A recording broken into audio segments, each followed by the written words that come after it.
Question: is it a crime for a driver not to stop after an accident? In short, yes. The offence is commonly known as hit and run, or failing to stop and failing to report. The Section 170 offence often happens when scraping or bumping another car while parking, but also following a serious accident where the offending driver drives off because they may not have insurance or a licence. Very annoying, and yes, very dangerous. Let me make 8 points about the offence, any potential defences if you're suspected of the offence, the sentences available at court, or what you could do if you're a victim. Point 1. The offence is contained in Section 170 of the Road Traffic Act, where a driver is involved in a road traffic accident which causes injury to another person or damage to another vehicle, property or animal. Then, as per subsection 2 of the same Act, the driver of the mechanically propelled vehicle must stop, and if required to do so by any person having reasonable grounds for so requiring, give his name and address, and also the name and address of the owner and the identification marks of the vehicle. Point 2. This means if you're involved in an accident, you need to stop your car, remain at the scene and not drive off from the person, who may be another driver or a cyclist or a pedestrian.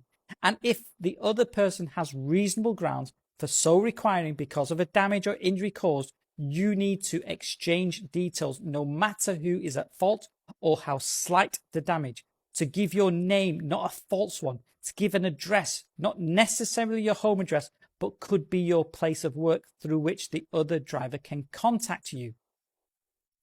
And you need to give your registration, make and model of your car.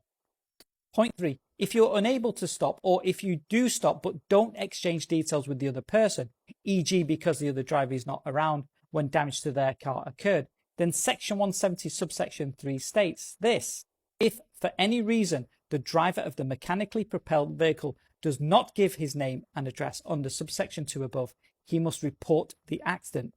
Now, report here means you need to give details to a police officer by attending the police station, and you should leave a note of your contact details if possible, e.g. on the driver's windscreen.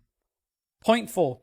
If you have caused injury to the person, then you also need to provide your insurance details to them or to a police officer who may be attending the scene of the accident as per subsection 5. This will allow presumably the other person to make a claim for personal injury. Point 5.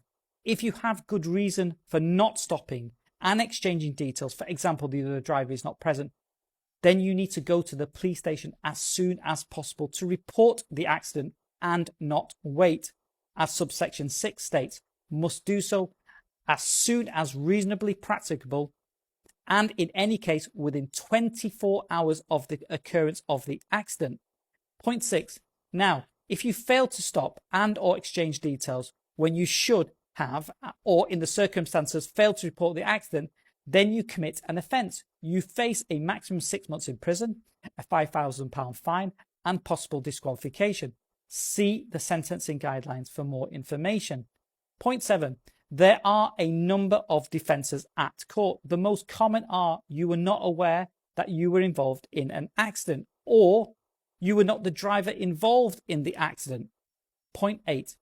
If you are the victim of an accident, a hit and run, check CCTV, maybe yours or the local stores, take photos of the damage to your car, seek medical treatment, and make a report to the police, who should investigate further.